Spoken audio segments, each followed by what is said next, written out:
대학교 교직원으로 근무하고 있는 남자입니다.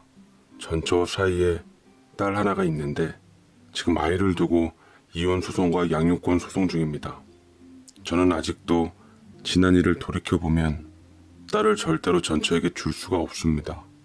그 여자의 부도덕하고 상식 없는 행동에 제가 당했고 이혼남이 되었으니까요. 뭐 그 덕에 지금 더 사랑하는 사람을 만나기는 했지만 제 딸한테 죄 짓는 아버지가 되는 건 참 마음이 아픈 일이었습니다. 제 전처와는 제가 근무하고 있는 학교에서 만나게 되었어요. 저는 교직원이었고 아내는 대학원생이었습니다. 아내는 타 대학교를 졸업하고 사회생활 텀을 좀 둔 뒤 디자인과 석사로 들어온 학생이었는데 수강 신청을 잘못해서 정정하고자 제게 찾아왔어요. 저는 간혹 이런 학생들이 많아서 아내가 요구한 대로 친절하게 바꿔주며 앞으로 어떻게 해야 하는지까지 잘 설명해 주었습니다. 그러자 아내가 제게 따뜻한 캔커피와 전시회 티켓 2장을 주더라고요. 회사에서 나온 건데 저 혼자 가기 좀 그래서요. 저랑 같이 가실래요? 시간 내주시면 밥도 제가 사드릴게요. 라며 저돌적으로 나오는데 그때 사무실에 있는 모든 사람들에게 시선 집중을 받게 되었고 저는 얼떨결에 그 티켓을 받아들며 그녀와의 연이 시작되었습니다. 평소에는 조용하다가도 때로는 적극적이고 활발한 전처는 여자로서 참 매력적이었어요. 대학원 공부를 하면서 프리랜서로 웹 디자이너로서 일을 하고 있었는데 자유분방한 직업만큼 인생 또한 자유로워 보였습니다. 당시 제 나이는 35살이었고 그녀의 나이는 30살. 막 앞자리가 바뀌었을 때였어요. 저는 대학 가고 군대 전역하고 직장 얻고 틀에 박힌 모범적인 생활을 해왔던지라 그녀의 존재는 제게 일탈 같은 느낌이어서 더 매력있게 다가왔습니다.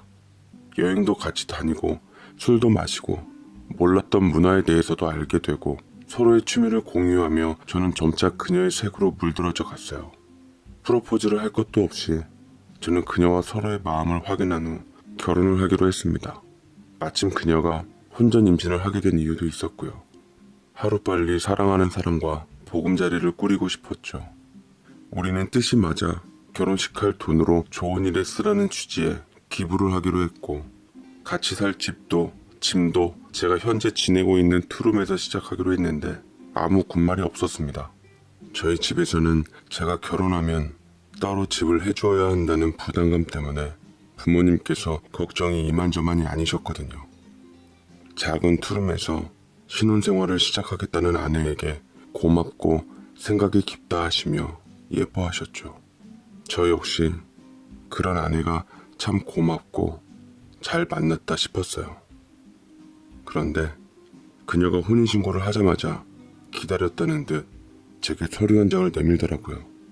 혼인신고한 기념이라며 분위기 좋은 곳에 가서 식사라도 하려던 찰나였는데 서류를 찬찬히 보면서 제 동공은 점차 확대되고 말았습니다.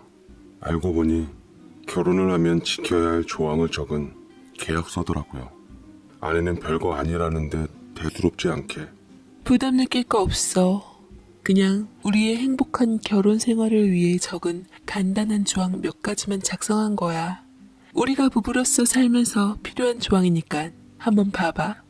라는데 저는 눈을 비비고는 아내가 내세운 조항을 읽어보았습니다. 가사분담, 경제권, 아이의 육아분담, 부모님 경조사 다 납득이 갈 만한 내용이 적혀 있었는데 단 한 가지 눈에 띄는 게 있다면 그건 바로 자기야, 이 5번째 항목 이건 뭐야? 배우자 서로에게 바람필 기회 한 번은 준다? 이게 무슨 뜻이야? 라고 얘기를 하니 아내는 그건 역시 가볍게 되받아쳤습니다. 너무 심각하게 생각할 거 없어. 그것도 그냥 우리의 행복한 결혼 생활 위해서 정한 룰이야. 사실 평생 한 사람만 보고 살아가기가 쉽지는 않잖아? 말 그대로 그것 때문에 감정 상하지 않게 서로를 향한 미리 배려를 둘 겸 넣은 조항이야. 바람을 안 피면 더 좋은 거고 만약 핀다고 하더라도 이혼까지 가진 말자 이거지. 나는 솔직히 바람 한 번 때문에 애까지 낳고 이혼하니 뭐니 하는 건 좀 아니라고 생각해.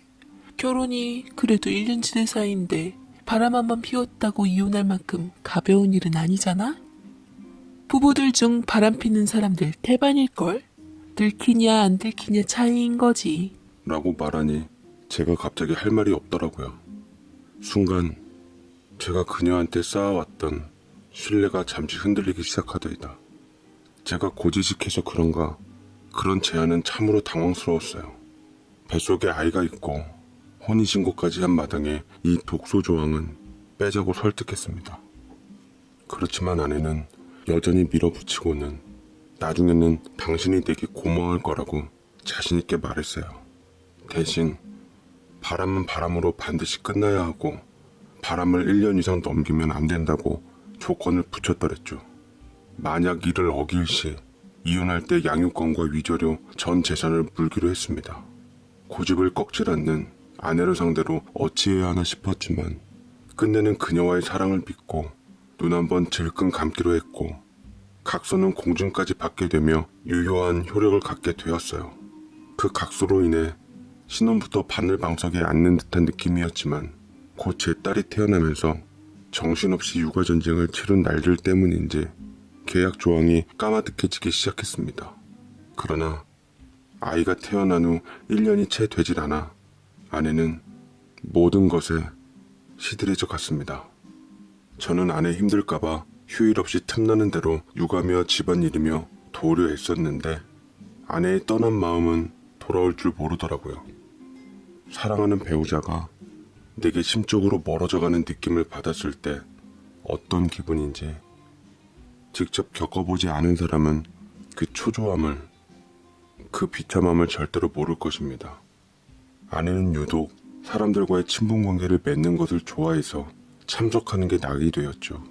아이를 양가 부모님들에게 맡긴 후 사람들을 만났습니다. 본인이 직접 인터넷 동호회도 운영했고 조리원 동기 모임, 동창들 친구들 모임 뿐만 아니라 제 동창 모임이나 친구들 모임에도 자주 따라다녔어요. 남자들끼리 모인 자리에도 스스럼 없이 나타나며 본인의 존재를 유감없이 알렸습니다. 어느 날에는 제 친구들끼리 급 만남이 있어서 술이나 한잔하러 잠깐 들렀는데 유일한 미혼 친구 한 명인 강현이가 주위를 두리번거리더라고요. 오늘은 소진이 안 나와? 저번에 내 연애 상담 잘해줘서 선물 하나 준비했는데 넌 어디서 그렇게 매력적인 여자를 만났냐? 아주 복이 텄어, 부러운 놈. 나 네 와이프 때문에 눈만 높아져서 아주 장가가기는 글렀다 정말. 라며 얘기를 했는데 강현이는 아버지 사업을 물려받아 가장 빵빵한 뒷배를 가진 녀석이었는데 그만큼 눈이 높아서 친구들 중 유일한 미혼이었습니다. 매번 제 아내가 얘기를 잘 들어줘서 곧잘 연애 상담을 하며 둘이 가까워졌는데 워낙 아내 성격이 털털하다 보니 별 개의치는 않았지만 가끔 선을 넘을 때가 있다 생각이 들었어요. 제 아내 역시 그 친구에 대해서 좋은 느낌을 얘기하며 친한 오빠 대하듯 대했는데 언젠가부터 그런 관계가 전 껄끄러워지기 시작했죠. 저는 의식적으로 강현이가 끼는 모임에는 일부러 아내에게 알리지 않았습니다. 자꾸만 그 녀석만 보면 아내가 내세운 그 멍멍이 같은 계약 조항이 생각나서 모임도 멀리하게 되더라고요. 허나 제 노력에도 불구하고 아내는 개인적으로 강현이와 연락하며 만남을 가졌고 점차 화장이 짙어지며 부쩍 외모에 신경 쓰는 모습을 보였더랬습니다. 집에 돌아오는 시간이 점차 늦어지며 외박하는 날도 일상다반사가 되더라고요. 그것 때문에 싸운 적이 한두 번이 아니었어요. 하지만 돌아오는 건 제게 촌스럽고 꽉 막혀있다는 말이었습니다. 부부싸움이 지속되니 아이를 두고 못할 짓 같고 저도 지치더라고요. 대학교 개강이 시작되자마자 많이 바빠졌고 아예 현실을 잊고자 일에 더 충실하게 되는 것도 있었어요. 그러던 중 저희 교직원에 새로운 직원이 입사하게 되었습니다. 그 사람도 제가 일하고 있는 대학교 석사를 받고 입사하게 된 사람이었는데 저랑 동갑내기 여자였습니다. 여성스러운 아내와는 다르게 선머슴같이 머리도 짧게 깎고 바지만 입고 다녀서 외모만 보면 남자인지 여자인지도 알 수가 없었습니다. 사람들은 그녀와 조금 친해진 후 회식 술자리에서 이런저런 말들을 붙기 시작하는데 영희 씨는 화장을 하고 다니던지 치마를 입고 다니던지 좀 꾸미고 다녀야지 그게 귀찮으면 머리라도 기르던지 그게 뭐야 남자처럼 짧게 깎아서는 뒷모습 보면 영락없는 남자지 어딜 봐서 여자야? 라는 짓궂은 말들에도 그녀는 바보처럼 웃기만 했습니다. 괜시리 그 여자를 보니까 답답하더라고요. 아내 같았으면 따박따박 대응하며 벌써 이겨먹었을 텐데 그러면 저런 놈들은 다신 우습게 보지도 않고 건드리지도 않았겠죠. 그런데 이 여자는 화도 안 나는지 아무 말도 안 한 채 있으니 동료들의 못된 말은 도를 넘기 시작했습니다. 스팀 받았던 저는 술 기운을 빌려 한마디 해주었죠. 그만 좀 해. 영희 씨가 가만히 있는다고 가만히로 보이냐? 자기 편한 스타일로 일하는 게 어디가 어때서? 여자는 반드시 머리 기르고 치마 입고 화장하란 법 있어? 사람 가만히 있는 게 화가 안 나서가 아니야. 참고 있는 거지. 영희 씨도 봐봐요. 사람들이 이렇게 못된 말하면 되받아치던지 신고를 해요. 그래야 영희 씨한테 아무도 함부로 못 대하는 거예요. 라고 밟아주니 정작 본인은 가만히 있는데 왜 저더러 나서냐고 다들 아우성인지라 시끄러워서 자리를 일어섰습니다. 짜증나고 불쾌하고 다 싫고 속상했어요. 그 여자가 제 뒤를 쫓아나오며 인사를 했습니다. 고맙습니다, 선생님. 자리가 불편해서 언제 어떻게 빠져나와야 할까 고민이었는데 덕분에 저도 뒤따라 나왔어요. 아까 일도 감사해요. 제 일에 대해서 걱정해 주셔서. 라며 제게 진심으로 고마워하는 듯 했는데 저는 다시 한번 가르치듯 퍼부어 주었습니다. 영희씨, 정신 똑바로 차리고 살아요. 입 뒀다 뭐예요? 요새는 저리 함부로 입 놀리다가는 큰일 나는데 영희씨가 제대로 처신해서 본보기를 보여줘야지. 답답하게 굴지 좀 말아요. 라면서 성을 내니 몸이 휘청거려 다리가 풀렸고 그런저럴 그 여자가 지탱하며 부축해 주었습니다. 너무 취하셔서 안 되겠어요. 차 안 가지고 오셨죠? 제가 택시 태워서 바래다 드릴게요. 라며 그 여자는 저와 함께 택시를 탄 뒤 주소를 부른 후 저희 집으로 같이 가주었어요. 근데 택시 안에서 술이 취해서 그런가 알딸딸해서 보니 선모습 같던 여자가 유독 청순해 보이더라고요. 화장기는 없지만 하얗고 잡티 없는 피부와 오똑한 콧날이 참 예뻐 보였습니다. 쌍꺼풀 없는 동양적인 큰 눈매도 빛나 보였고요. 어찌 보면 100번 양보해서 화장 떡칠하고 다니는 아내보다 낫다고 생각도 들었네요. 자꾸만 그 여자가 예뻐 보이려는 마음을 가다듬고 어느새 도착한 저희 집 앞에 내렸는데 밤에 위험하다고 저 집에 들어가는 것까지 보겠다며 바득바득 우겨서 내린 여자와 옥신각신하고 있었는데 들어가는 입구 쪽 빛이 없는 곳에서 저는 술이 번쩍 깨고 말았습니다. 네, 바로 제 아내가 수상쩍다 싶었던 강현이란 놈이랑 서로 다정하게 안고 있었던 거였죠. 그 순간 몸에 힘이 쫙 빠지며 다리가 풀리더라고요. 알코올 때문에 그런 건지 충격 때문에 그런 건지 정신이 아득해져 왔습니다. 둘의 사이는 누가 보더라도 심상치 않은 사이인 게 분명했어요. 피가 거꾸로 솟는다는 건 이럴 때 하는 말이던가요. 짐작은 했지만 실제로 보니 정신을 차릴 수가 없더라고요. 저는 성큼성큼 다가가서 친구 강현이의 얼굴을 후드려 패주었습니다. 그러자 아내가 소리를 지르며 제가 아닌 그놈 앞을 가로막더라고요. 말로 해, 말로. 이게 무슨 짓이야, 친구한테. 아내의 고함이 귀를 쩌렁쩌렁 울려 저도 모르게 아내에 대해 미움이 솟더군요. 친구 부인이랑 놀아나는 친구놈도 있냐? 내 눈으로 똑똑히 봤는데 어떻게 니들 나한테 이럴 수가 있어? 그러자 아내가 핸드폰으로 찍은 계약서 조항을 제 앞에 들이밀더라고요. 5번째 조항 잊지 않았지? 이 5번째 항목, 배우자 서로에게 바람필 기회 한 번은 준다. 그 평생에 한 번 바람 지금 피는 거야. 나 당신 친구 강현 씨가 좋아졌어. 억울하면 당신도 피면 되잖아. 당신 뒤에 있는 여자 혹시 그 상대 아니야? 저는 뒤를 쳐다보았고 여전히 안 가고 지켜보는 영희 씨 때문에 더 창피하고 부끄러울 지경이었어요. 강현이도 그렇고 영희 씨도 그렇고 더 이상 우리 부부의 치부를 드러내고 싶지 않아 일단 아내를 데리고 집으로 올라갔습니다. 아내 역시 기다렸다는 듯 단도직입적으로 나오더군요. 우리 1년 정도 시간을 갖자. 물론 같이 살기는 할 테지만 서로에게 자유로운 연애 시간을 주는 거야. 평생이 딱 한 번뿐인 거야, 바람은. 나는 그 기회를 당신 친구 강현 씨한테 쓰는 거고. 그러니까 이번만 넘기면 당신도 더 이상 걱정할 필요 없는 거잖아. 나는 반드시 1년 있다 돌아올 거니까 우리 그렇게 하자. 응? 저는 하도 어이가 없고 기가 막혀서 말 같지 않은 소리 좀 집어치우라고 했지만 아내는 끝까지 조왕 타령을 하며 제게 부당한 요구를 하더라고요.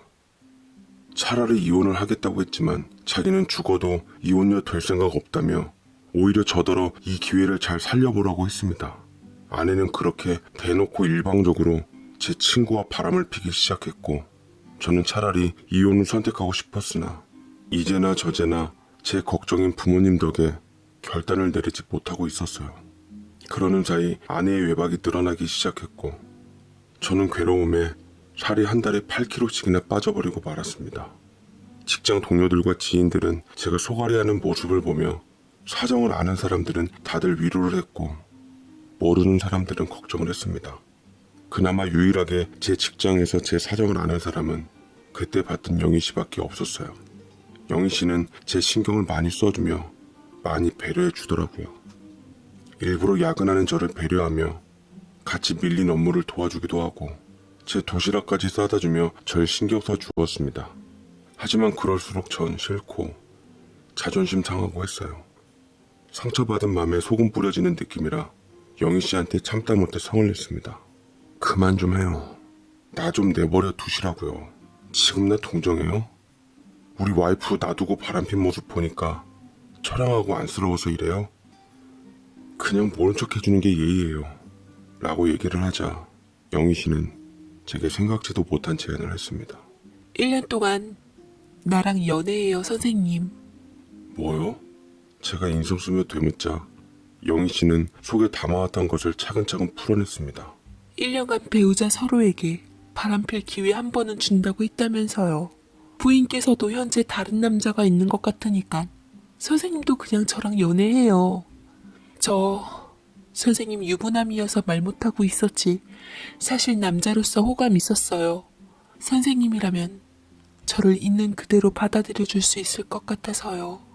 라며 영희 씨가 뜬금없는 고백을 해왔는데 처음에는 이 여자가 날 놀리나 싶었지만 너무나 확연하게 얘기하니 진심인 것 같더라고요. 저는 밤새 처해진 상황에 대해 생각하다 또다시 집 앞에 주차되어 있는 차 안에서 아내와 친구의 연애 노름을 보게 되었고 도저히 참을 수 없었던 저는 될 대로 되란 식으로 영희 씨랑 연애 결심을 했습니다. 영희 씨는 제 얘기를 듣고 환하게 웃더라고요. 도대체 나 같은 유부남이 뭐가 좋길래 이러는 건지 이해는 안 됐지만 고맙기는 했습니다. 아내에게 익숙해진 저였기에 영희 씨에게도 제 나름의 연애 방식대로 무조건 맞춰주고 동갑내기라 공통점도 많았고 말도 잘 통하는 편이었습니다. 우리 딸한테도 참 잘했어요. 아내가 거진 밖으로 돌다 보니 딸은 엄마를 그리워했고 그런 제 딸을 가엾어하며 엄마처럼 잘 챙겨주려 노력했습니다. 돌이 지난 제 딸은 영희 씨를 서투른 발음으로 이모이모하며 잘 따랐고 저는 고마웠죠. 같은 직장에서 매일 얼굴 보며 숨어서 데이트를 즐겼고 우리는 더할 나위 없는 완벽한 커플이었습니다. 제가 유부남인 것만 빼고는요. 거침없고 솔직한 아내와는 달리 배려심 많고 저를 이해해주는 영희 씨에게는 아내에게 생전 볼 수 없었던 따뜻함을 느꼈습니다. 영희 씨, 요새 왜 이렇게 예뻐졌어? 연애해? 라고 동료들이 짓궂은 말을 건네자 영희 씨는 아니라며 내송을 떨며 저와 눈짓을 주고 받았습니다. 저와 연애하고 난 후부터 많이 예뻐지긴 했더라고요. 연하게 화장도 하고 머리도 기르고 옷차림도 여성스러워지고 그런 영희 씨한테 호감 있는 남자들이 생기면서 저는 긴장을 바짝했지만 아내와는 다르게 그녀는 눈길도 주지 않고 오로지 제게 집중했습니다. 그럴 때마다 제가 유부남인 게 영희 씨한테 너무 미안했어요. 아내가 외박을 했을 때 저는 영희 씨를 집으로 데려왔고 설정을 해가면서 부부놀이를 했습니다. 여보, 자기야. 여보라는 말 참 좋다. 나 이제 자기라고 안 부르고 여보라고 부르고 싶어. 아영이한테 이모 소리 말고 엄마 소리도 듣고 싶고. 미안해. 내가 욕심이 좀 과하지? 라고 순웃음을 짓는 그녀를 진심을 다해 안아주었어요. 참 많은 생각이 들더라고요. 뭔가 확실한 결론이 필요한 것 같았습니다. 그런데 그녀와 연애한 지 한 반년 정도 흘렀을 때 아내는 점점 외박하고 외출하는 횟수를 줄이기 시작했어요. 집안의 각종 제사라든지 경조사라든지 다 찾아가며 부인의 위치를 확고히 다져놓는데 강연이랑은 분위기상 끝난 것 같더라고요. 아내는 당연한 듯 제게 다가오고는 신혼초 달콤 했을 때처럼 애교를 부렸습니다. 여보, 나 이제 바람 끝났어. 구관이 명관이라고. 절대 자기 같은 남자 세상에 없더라. 나 이제 돌아왔으니까 자기도 그렇게 알아도 당신도 돌아올 때까지 나 기다려줄 수 있어. 라며 제가 마치 영희 씨랑 바람을 피운 걸 아는 것 마냥 얘기하는데 도리어 아내가 그렇게 말해주니 고맙더라고요. 그냥 저 역시 아내처럼 제 마음 가는 대로 인생을 결정짓기로 맘먹었습니다. 우리 그만 이혼하자. 나 영희 씨를 사랑하게 됐어. 그 여자가 소중해. 당신보다. 아내는 표정이 확 변하더니 제게 배신감 어린 투로 말하더군요. 그게 무슨 소리야? 이혼이라니. 우리 바람 피는 기간 1년 끝내고 제자리로 돌아오기로 한 약속 잊었어? 아직 반년 남았잖아. 반년 동안 바람 원 없이 피고 돌아와. 바람은 바람으로 끝내야지. 이혼까지 하면 우리 애는 어쩌라고. 그렇게 딸 걱정되는 사람이 딸 놔두고 다른 남자와 함께 있었니? 우리 딸은 내가 잘 키울게. 당신이 거들떠보지도 않는 사이 우리 딸 양가 부모님들과 영희 씨가 잘 키웠어. 더 이상 친엄마로 인한 상처를 주고 싶지가 않아. 그러자 아내가 분한 듯 도끼를 품고 쏘아대더군요. 말도 안 돼. 이건 엄연한 계약 위반이야. 절대로 인정할 수 없어. 자식 잃고 전 재산 잃어서 후회하지 말고 마지막 6개월 동안 잘 생각해보고 결정해. 라며 집에서 버티며 절 돌리려고 노력했지만 사람 맘이 참 간사한 게 그럴수록 저는 아내에게 정이 떨어졌고 영희 씨를 더욱더 사랑하게 되더라고요. 청개구리 습성은 사람에게 존재하는 본능이었나 봅니다. 결국 6개월 후에도 아내는 제 마음을 돌리지 못했고 저는 이혼 서류를 밀어붙였습니다. 끝내는 합의 이혼이 성사되지 못하고 이혼 소송까지 가게 되었습니다. 아내는 증거자료로 혼전 계약서를 제출했고 양육권과 양육비, 제 전 재산을 요구했습니다만 하늘이 절 도운 건지 결과는 전혀 다른 쪽으로 흘렀습니다. 부부 계약서는 부부 재산 약정을 근거로 작성한 혼전 계약서의 경우에만 법적 효력이 발생한다고 하더라고요. 혼인 중에 규정한 계약에 대해 공증을 하더라도 이혼할 때 효력이 발생하지 않는다고 해서 아내가 일반적으로 작성한 혼인계약서는 법적 효력을 얻지 못하게 되었습니다. 아내도 저도 어찌됐든 서로가 유책 배우자이니 아이에게 부모로서 볼낯이 없었어요. 그래도 전 아이의 미래를 위해 끝까지 양육권 소송 중이고 지금도 소송은 진행 중에 있습니다. 아이가 어린 탓에 일단은 엄마인 아내 손에 키우게 했는데 아이만큼은 제가 꼭 키우고 싶네요. 어서 하루빨리 아내랑 정리하고 소중한 그녀랑 제 아이랑 새 가정에서 새 삶을 살고 싶을 뿐입니다. 모쪼록 좋은 결과로 오길 바라며 저는 50대 후반인 자영업자인 딸 하나 있었던 아빠입니다. 저는 30대 초반쯤에 지인 소개로 선자리에서 아내를 만나 결혼해서 딸 하나를 낳았는데 아내는 딸이 걸음마를 막 뗄 무렵 고약한 바람이 들어 실실 상사병을 앓다가 나와 딸만 남기고 엄한 놈한테 가버리고 말았습니다. 그때 제가 건설회사를 다닐 때라 너무나 바빠서 오로지 집안일과 육아를 모두 아내에게 전담시켰는데 안주인이 사랑에 미쳐 집을 나가버리자 어찌해야 할지 눈앞이 깜깜하더라고요. 난 당신 애 낳고 집안일 해주러 들어온 사람이 아니에요. 난 사람이고 여자라고요. 더 이상 당신하고는 숨이 막혀 살 수가 없네요. 이제부터 날 사랑하고 내가 사랑하는 사람과 살 거예요. 라며 아기와 쪽지 한 장만을 남기고 사라졌답니다. 물론 저 역시도 애정 한 푼 없이 사고 안 치고 얌전히 집안일 잘할 만한 여자를 골라 결혼을 하긴 한 건데 그저 돈만 잘 벌어다 주면 제 할 일은 끝난 거라 생각했기에 아내가 외로워하는 줄도 모르고 딴 놈에게 틈을 준 게 제 실수였나 봅니다. 아이를 안고 박복한 제 팔자에 한참을 울었습니다. 저는 일단 회사를 계속 다녀야 하니 제 딸아이를 여동생 손에 맡기고 일을 해야만 했어요. 가끔 어머니께서 왔다 갔다 해주시며 돌봐주시기도 했습니다. 엄마 손이 아닌 이 사람 저 사람 손을 타며 아이는 제 나이에 어울릴 법한 때 한번 잘못 부렸다가 무섭게 혼쭐이 나곤 했습니다. 고모인 제 여동생은 대놓고 지 아이와 제 아이를 편애하며 제 아이를 혹덩어리 취급을 하더라고요. 특히 조카 아이랑 같은 시기에 태어나서 얼추 연령이 비슷했는데 제 딸이 유난히 총명하고 똘똘했던 탓에 미움과 시기는 더했습니다. 제 아이는 눈칫밥을 먹어서 점차 기가 죽었고 이를 안쓰럽게 본 어머니께서 가엾은 제 딸을 보며 말씀하시더라고요. 아무리 직장이지만 그래도 네 새끼인데 마냥 네 여동생한테만 맡기면 어떡하란 말이니. 가방끈 짧은 내가 보더라도 네 딸이 보통 똑부러진 게 아니야. 세장가 가서 좋은 여자 만나 잘 키우도록 해라. 라며 어머니께서 내놓은 대안책은 바로 저의 재혼이었습니다. 그때부터 전 어머니의 말씀대로 재혼할 여자를 물색했고 다른 건 다 필요 없고 첫 결혼과 마찬가지로 제 조건은 집안일 잘하고 제 딸아이 잘 키워주는 거 이게 전부였습니다. 그리고 저는 두 번째 결혼도 적당하게 살만한 여자와 결혼을 했고 제 아이의 좋은 엄마가 되어달라고 신신당부를 했어요. 두 번째 아내도 재혼이었지만 아이가 없는 상황이었습니다. 오히려 자기 애가 없으니 잘 챙겨주겠다 싶었죠. 그런데 두 번째 아내는 나쁜 사람은 아니었지만 무척 게으른 여자였습니다.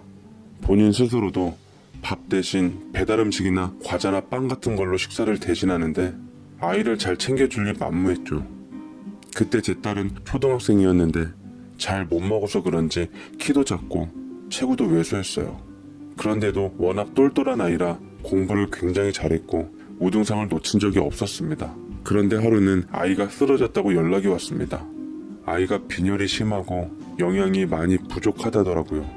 저는 이 일로 두 번째 아내와 크게 부부싸움을 했고 두 번째 아내와 이 일로 갈등의 골이 깊어져 결국 또 이혼을 하고 말았습니다. 이쯤 되니 제 딸을 누구에게도 맡기기가 어렵겠더라고요. 딸은 저를 꼭 안고 자기 심정을 얘기했습니다. 아빠, 나 그냥 아빠랑만 같이 살면 안 돼? 내가 이제 다 커서 아빠 밥도 차려줄 수 있고 집안일도 할 수 있어. 그냥 나 아빠랑 둘이 살고 싶어.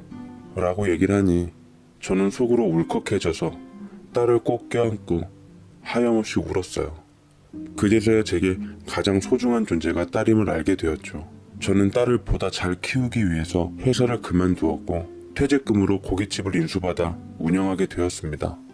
사람 쓰면서 제 사업을 하니 아무래도 시간을 제 마음대로 운영할 수 있는 부분은 좋더라고요. 딸은 저와 함께 있는 시간이 늘어나니 참 좋아했습니다. 그간 못해주었던 것들을 딸에게 다 해주고 싶었어요. 놀이동산도 가고 여행도 같이 가고 요리를 잘 못했지만 밥도 정성껏 잘 차려주고 딸과 행복한 시간을 보내면서 딸은 점차 안정을 찾아갔네요. 그때 딸도 저도 생애 가장 행복한 시간을 보냈었던 것 같아요. 딸은 중학교를 수석으로 입학했고 훗날 약사를 꿈꾸고 있었는데 이대로라면 충분히 이뤄낼 것 같았어요. 어딜 가나 딸 덕분에 어깨에 힘이 들어가곤 했습니다. 아이의 재능을 뒷받침해주기 위해 사교육의 메커니즘이라는 대치동 학원에 아이를 밀어 넣었고, 딸이 가끔 버거워 보일 때도 있었지만 그 시기만 넘기면 다시 페이스를 찾고 나니 교육열에 더욱더 불탔습니다. 사교육비로만 나가는 돈이 어마무시했지만 아이의 성적으로 보답받으니 하나도 아깝지 않았습니다. 그런데 그 딸이 고등학교에 입학하면서부터 조금씩 달라지기 시작했어요.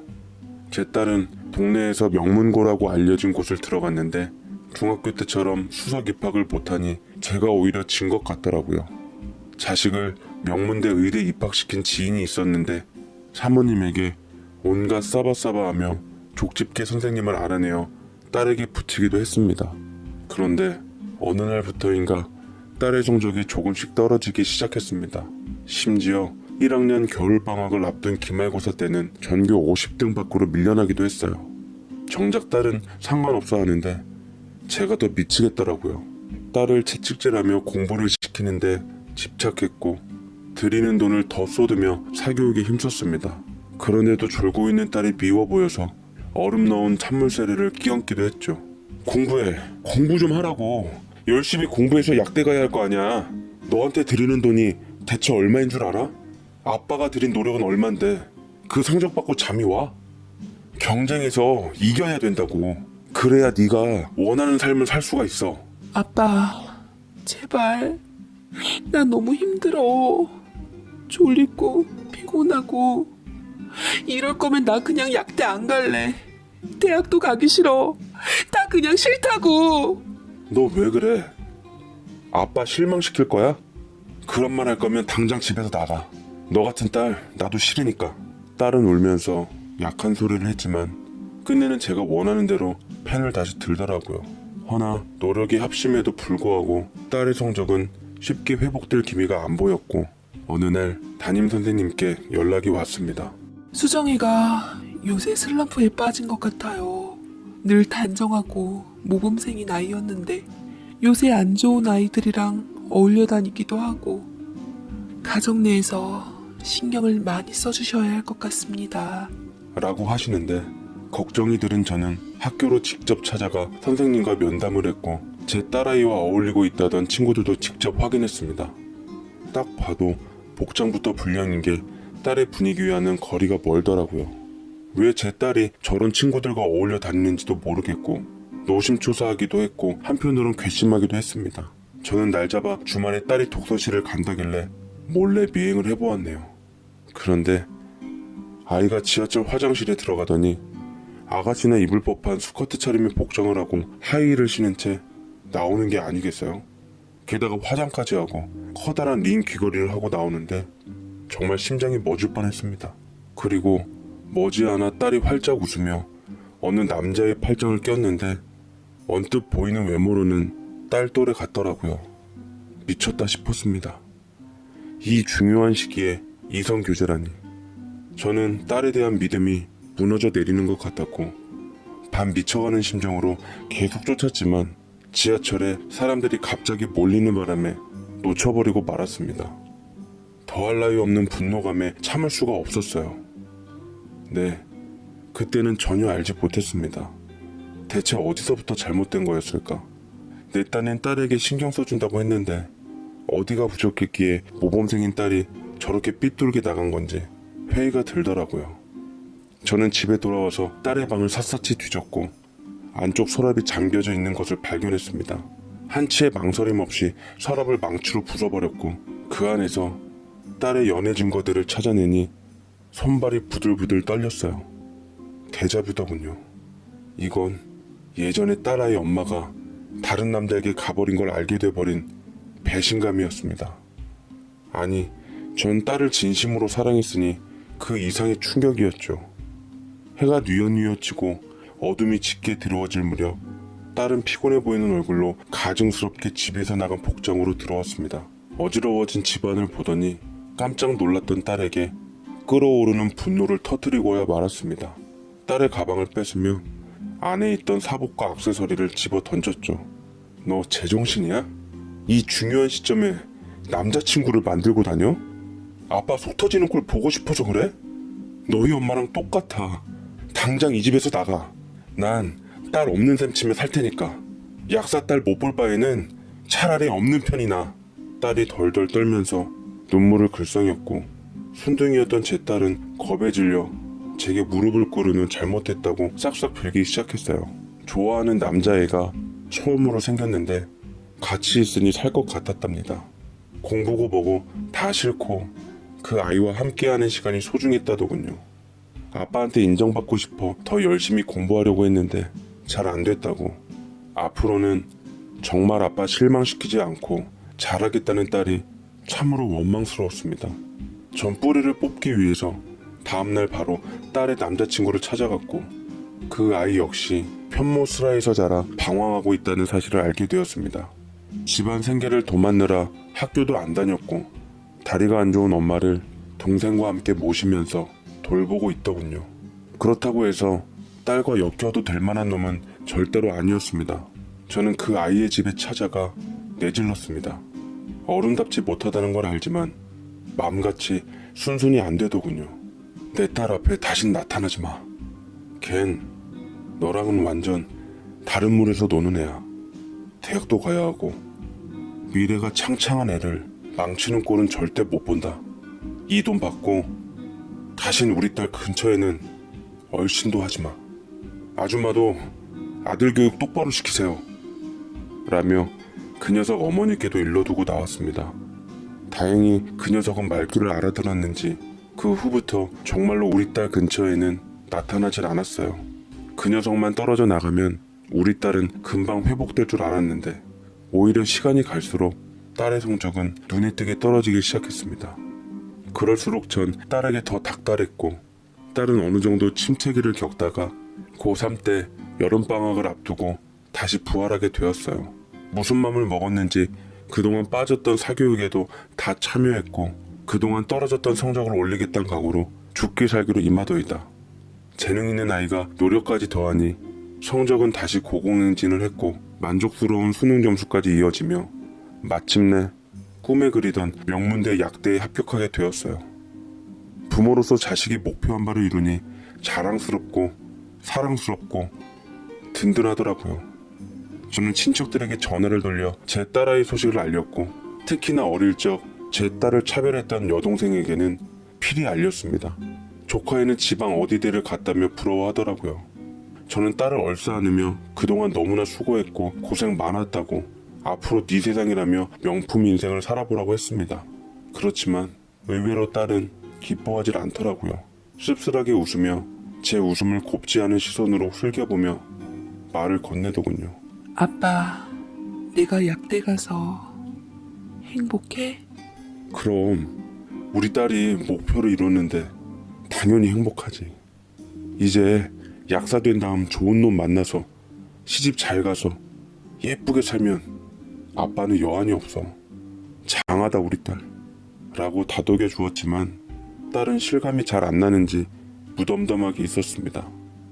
딸은 약대에 입학했고 이제는 예쁘게 실컷 꾸며도 된다고 남들에게 꿀리지 않는 대학생활 하라며 용돈도 넉넉히 주었어요.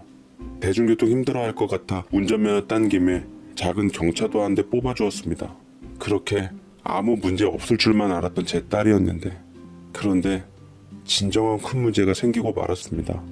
딸이 아무도 모르게 어느 날 사라지고 만 것이었어요. 사방팔방 다 뒤져봐도 딸의 모습은 보이지 않았습니다. 학교에 찾아갔더니 개강한 후부터 지속적으로 수업을 빠져서 F학점은 따놓은 당상이라 학사 경고를 받을지도 모른다더군요. 기껏 명문대 약대까지 들어갔는데 왜 이제 와서 철없는 반항으로 푸는 건지 애가 탔습니다. 딸의 행방이 묘연해지자 저는 기어코 실종신고를 내고야 말았고 개인적으로도 딸을 찾기 위해 안간힘을 썼습니다. 그리고 한 달쯤 속을 졸이고 있었을 때 경찰에게서 딸을 찾아냈다는 소식을 접했어요. 저는 하던 일을 다 내팽겨치고 헐레벌떡 딸이 있다는 곳을 향했고 그곳은 서울에서 멀리 떨어진 남쪽 지방의 마을이었습니다. 얼마나 집 담장이 얕은지 허름한 집 밖에서 제 딸의 익숙한 웃음소리가 났습니다. 저는 앞뒤 분간 못한 채 다짜고짜 그 집을 쳐들어갔고 그리고 그곳에서 전 못 볼 꼴을 기어이 보고야 말았네요. 바로 딸과 고등학교 때 딸의 남자친구였던 그 녀석이 함께 있었던 모습이었어요. 제가 모습을 드러내자 딸의 웃음기가 싹 사라지더라고요. 머리 끝까지 화가 난 저는 단번에 그 녀석에게 달려들었고 그 앞을 가로막는 딸을 밀치며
그 녀석을 쥐어 틀었는데 녀석은 절 힘껏 뿌리치며 제 힘에 밀려 바닥에 밀쳐진 제 딸을 살피더라고요. 괜찮아? 어디 다친 데는 없어? 우리 아이 잘못되진 않았겠지? 라고 하는데 순간 다리에 힘이 풀리더라고요. 뭐? 우리 아이? 뭐 이런 멍멍이 같은 상황이 다 있나 싶었고 저는 제 귀를 의심하며 사색이 된 채 그놈을 붙들고 얘기했습니다. 그게 무슨 소리야? 아이라니? 지금 내 딸한테 아이가 있다고? 그러자 딸아이는 표독스럽게 절 노려보더니 입술을 질끈 깨물었습니다. 그래, 내 뱃속에 우리 애기 있어. 나 내 사랑하는 남자 아기 가졌다고.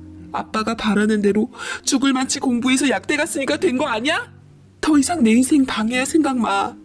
아빠가 내 인생에 끼어들면 나 이제 절대로 아빠 용서 못할 것 같으니까.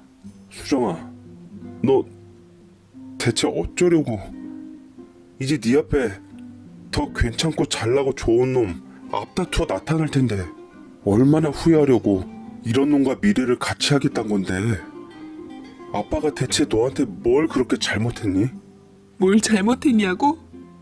아빠가 나한테 무슨 짓을 했는지 몰라? 아빠의 이기심과 허영심 때문에 내 꿈도 희망도 다 망가졌어. 왜 엄마가 아빠를 떠났는지 이해가 되더라고. 그래서 나도 아빠 떠나려고. 제발 아빠 없는 세상에서 살고 싶어. 그동안 너무 힘들었거든. 미안해 아빠. 내가 아빠한테 어떤 존재인지 알고 아빠가 나한테 어떤 희생을 치렀는지 알기 때문에 그래서 더 미안해. 아빠도 딸 없는 셈 치고 좋은 사람 만나서 이제 아빠 인생 살아요. 머리가 아찔해지며 손발이 부들부들 떨리더라고요. 그토록 찾았던 제 딸의 눈빛과 태도는 너무나도 단호해서 낯설기까지 하더군요. 이 시점에서 퇴장할 불청객은 그 녀석이 아니라 바로 나라고 일컬어주는 그 아이는 더 이상 내 딸임을 진심으로 포기하고 싶어하는 것 같았습니다. 처음부터 딸의 성적에 집착했던 게 아니었어요. 딸이 유난히 똘똘하지만 않았더라도 공부 재능을 발견하지 않았더라면 전 가만히 있었을 겁니다. 전 그저 딸이 잘 되길 바라는 마음에서 딸이 좀 더 행복해지고 좋은 환경에서 살아가길 바라면서 남들은 엄두도 못 냈던 비싼 돈 들여가며 교육 환경을 마련해 주었던 거고 딸의 꿈을 지원해주며 응원했던 건데 알지도 못하는 게 제 앞에서 감히 외도한 지 엄마의 심정을 이해한 듯 들먹이면서 보태어 왜 절 떠났는지 알 것 같다고 말한 딸을 저도 도저히 용서하기가 어렵더군요. 그래서 놓았습니다. 저도 다른 의미에선 뒤늦게나마 그 아이를 존중해 준 것일지도 모르겠죠. 저에 대한 반항 때문에 선택한 그 사랑이 당장은 빛나 보여 선택했을지언정 현실적인 벽에 부딪혀 후회할 날이 더 많을 줄 그 아이는 뒤늦게서야 알게 되겠지요. 딸이랑 그렇게 절연한 채 사는 세월이 참 더디 흐르는 듯 합니다. 사계절이 변하는데도 피부에 잘 와닿질 않네요. 내 어여뻤던 딸도 부디 제 마음과 같길 바라며 사연을 몇 자 적어